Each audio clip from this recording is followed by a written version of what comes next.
Je me suis lancée dans le défi famille zéro déchet car j'ai une prise de conscience. Un jour, les enfants sont revenus du centre de loisirs en m'expliquant que nos déchets étaient enfouis au centre d'enfouissement des déchets à Taravao.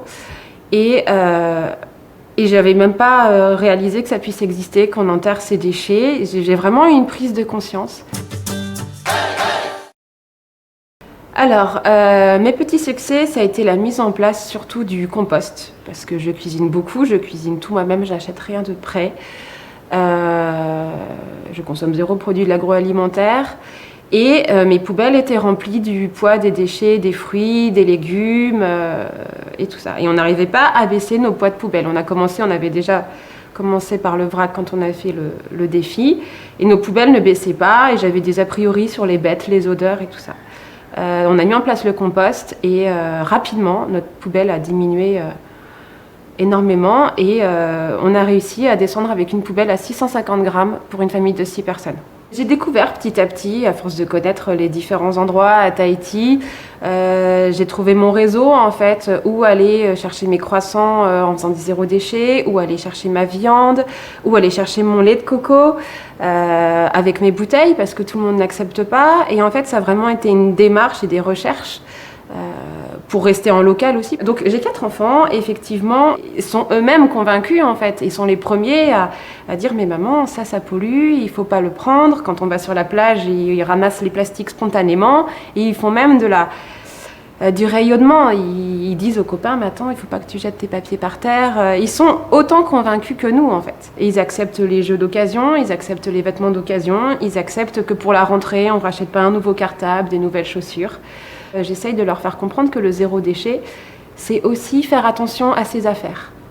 Pour pas consommer, c'est de prendre soin de ses affaires. Donc j'essaye de leur apprendre, en fonction de leurs âges et de leurs capacités, de prendre soin de son cartable, de ne pas le jeter dans la cour, de ne pas laisser ses jouets traîner parce qu'on marche dessus, on risque de les abîmer. Et en fait, limite, le challenge du zéro déchet, il est plus là-dessus, c'est de faire comprendre que notre zéro déchet, il est aussi au quotidien. Alors, la plus grande difficulté, ce sont les couches lavables. J'ai essayé pendant 2 mois et ça a été trop lourd au niveau logistique. J'ai un grand regret, j'ai été obligée de repasser aux couches jetables. Maintenant, elle va avoir 2 ans, donc j'espère qu'on va rapidement passer sur la propreté et se débarrasser des couches tout court. Si j'ai un conseil à donner du coup sur le zéro déchet qui n'a vraiment pas de répercussions financières, c'est d'essayer toujours de réparer dès qu'on peut, réparer les habits, réparer les cartables.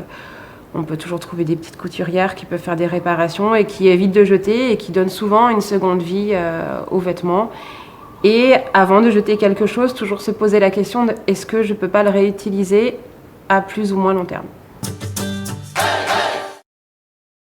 Et donc mon objectif dans les mois qui viennent, selon les conditions sanitaires, je vais essayer d'organiser une soirée avec des personnes sur le thème et le mode du zéro déchet pour montrer qu'on peut faire la fête et organiser des soirées et s'amuser en zéro déchet.